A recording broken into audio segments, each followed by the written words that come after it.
Espero se encuentren muy bien. Mi nombre es José Andrés Montero y en este momento voy a hacerles lo que es una presentación y explicación de un tema bastante importante para la historia de Costa Rica, que tiene que ver un poco lo que es el tema relacionado a los cambios sociales, económicos y políticos en la década de 1930 a 1940.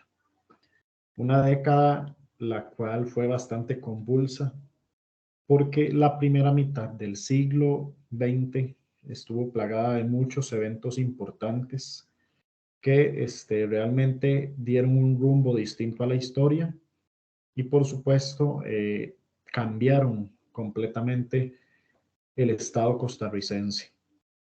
Venimos de 3 décadas con bastantes movimientos políticos, gobiernos distintos, como lo fueron el gobierno de Alfredo González Flores, de Federico Tinoco.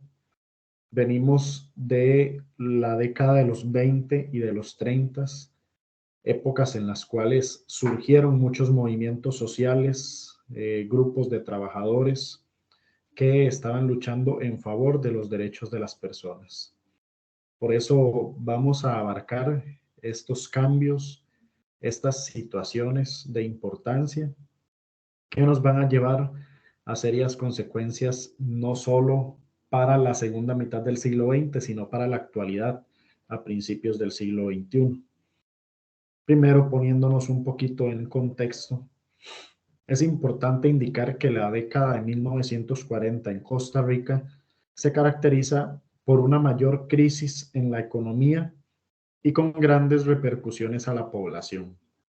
La población realmente estaba sufriendo de muchas situaciones que es lo que conlleva a una reestructuración y a una reforma social en la década de los 40.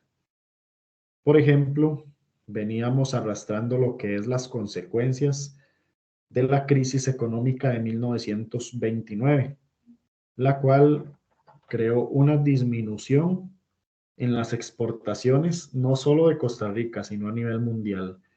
Recordemos que Costa Rica se basaba en un modelo económico agroexportador, por medio del cual existía la dependencia de un producto hacia la economía extranjera.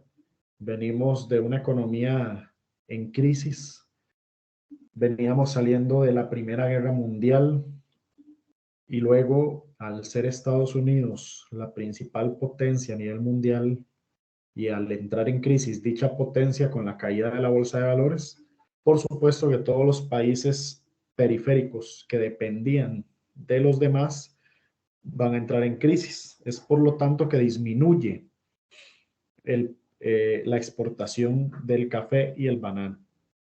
También se incrementa el costo en las importaciones y con ello el costo de la vida aumenta. Se da una inflación, en el país hay más gastos que ingresos.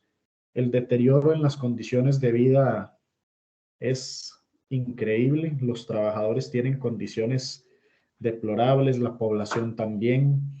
Se afectan los ingresos del Estado. Y tras de eso, para 1938, ya hay una premonición a un inicio de una Segunda Guerra Mundial. Aparte de eso, la infraestructura de la ciudad capital, lo que es San José, estaba en deterioro, a pesar de que en 1938 don León Cortés dio grandes aportes a esa parte, pero realmente había una falta de carreteras, por ejemplo, y un bajo nivel en los ingresos de la población. Todo esto va acumulando ciertas problemáticas de seriedad que van a conllevar a ciertas reformas o ciertas ideas que van a conllevar el inicio fundamental de una reforma. En lo que respecta a las condiciones de vida de los trabajadores, las mismas se deterioran.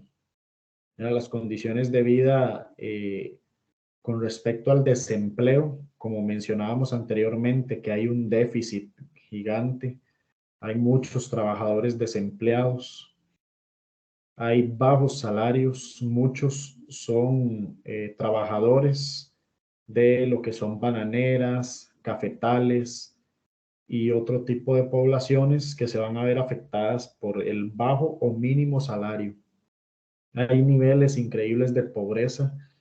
Principalmente los niños y las mujeres son los más afectados con las condiciones que están deterioradas completamente en todo el país.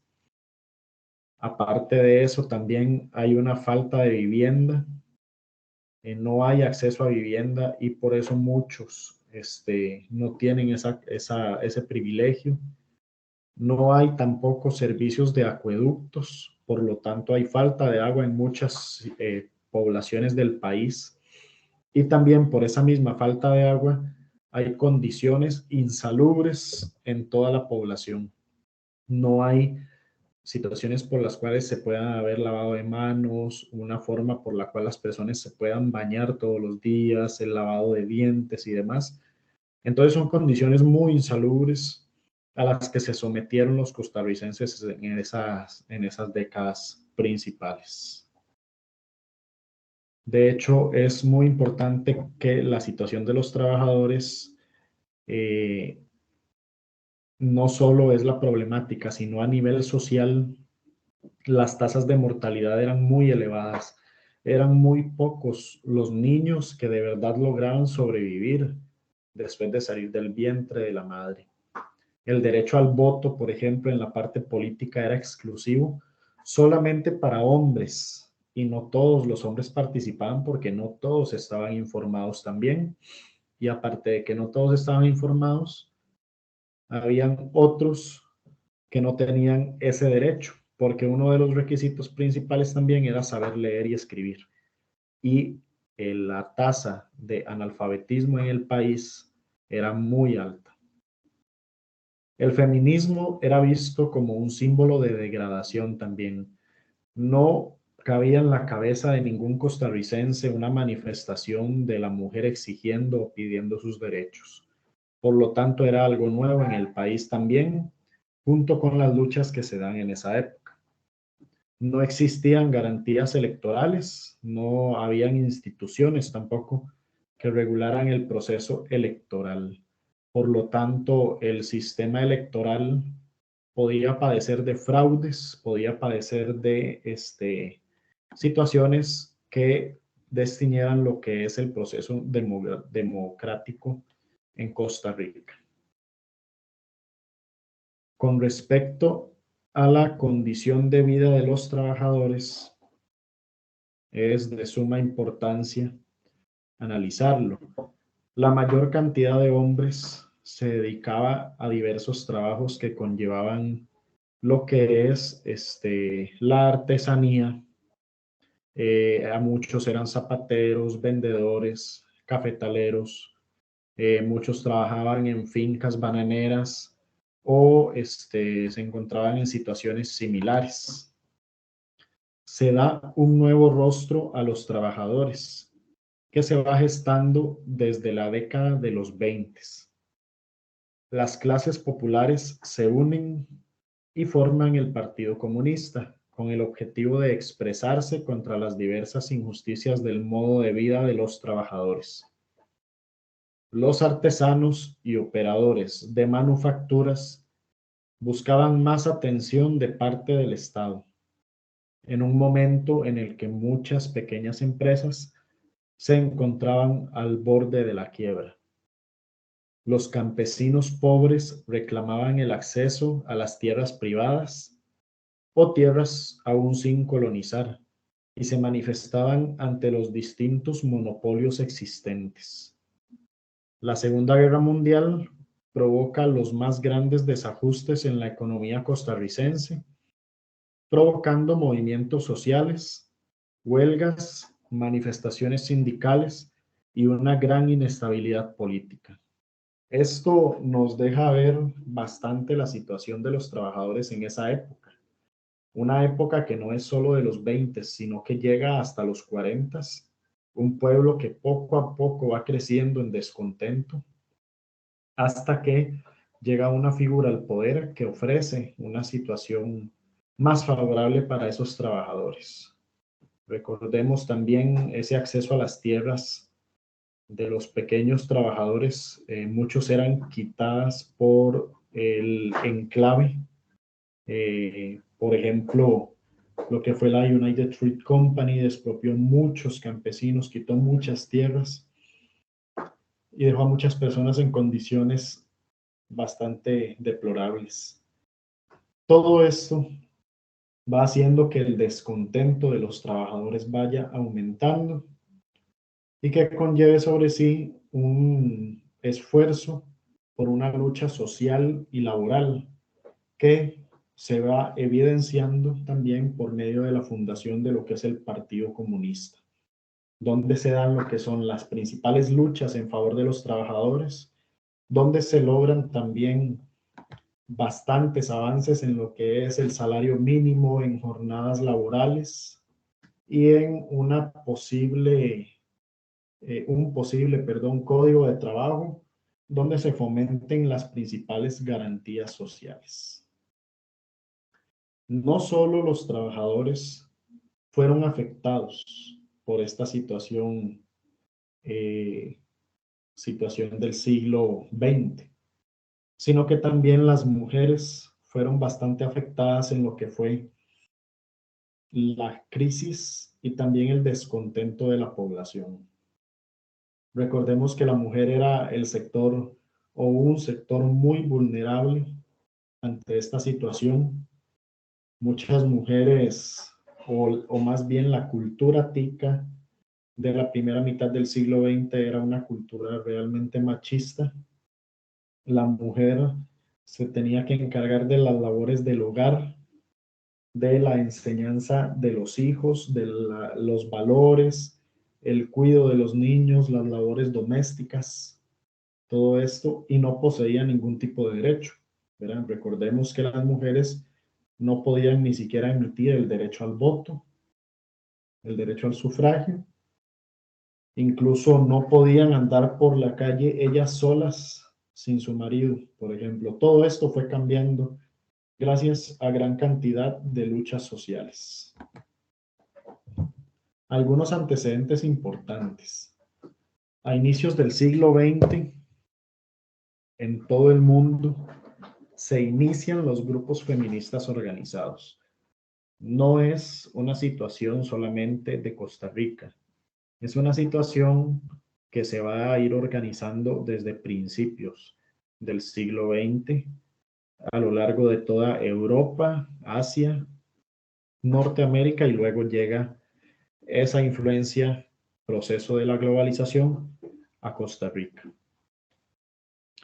¿De qué forma llega al país? Bueno, algunas características. El voto universal estaba reservado solo para hombres. Las mujeres, no estaban consideradas como ciudadanas. La mayoría de mujeres se encontraba cometida mediante contratos matrimoniales en condiciones similares a la esclavitud. Al no ser reconocidas como ciudadanas, eran consideradas como eternas menores de edad durante toda su vida. Todo se reafirma con el discurso religioso legendario, donde se afirma a la mujer como subordinada, sin derechos, sin libertad y sin producción cultural. Esto es un poco de lo que significaba la mujer a finales del siglo XIX e inicios del siglo XX. Las mujeres no votaban, no tenían la capacidad en ese momento, o más bien la autorización de pensar por ellas mismas. Como dice por acá, se encontraban cometidas en condiciones similares a la esclavitud, ¿verdad? Subordinadas al marido, subordinadas a la familia, sin capacidad de aspirar a algo nuevo. No eran reconocidas como ciudadanas, ¿verdad? Como los menores de edad en esa época también. O sea, no tenían ningún tipo de derecho. Toda la cultura, todos sus derechos y libertad dependían completamente de su familia, o si están casadas, dependían de su esposo y lo que el esposo dictara. ¿Ok? Otras características, bueno, la violencia doméstica era legalmente posible y realmente normalizada, ¿verdad? La violencia era normalizada. No había ningún tipo de pena por violentar a una mujer. La educación primaria legitimaba la subordinación de la mujer, es decir, existían mujeres en centros nocturnos para formarse como obreras urbanas. Entonces, veamos un poquito lo que es la educación, mientras los hombres se formaban para otro tipo de carreras como el derecho o como médicos. La mujer tenía que formarse más que todo como obreras urbanas o en el mejor de los casos como educadoras también de escuela. Como lo menciona por acá, ¿verdad? La construcción del Colegio Superior de Señoritas va a jugar un papel importante, ya que se les forma para tener nuevas posibilidades de reinserción laboral, que es una característica muy importante. ¿Con qué objetivo es que se buscaba formar a la mujer? Bueno, a nivel político, lo que se buscaba era mantener el orden social desde la niñez. Es decir, la mujer al ser madre se buscaba que ella misma fuera formadora de futuros ciudadanos y por eso se buscaba formar en ellas un orden social importante. A nivel económico, seguir asumiendo la vida doméstica como actividad económica.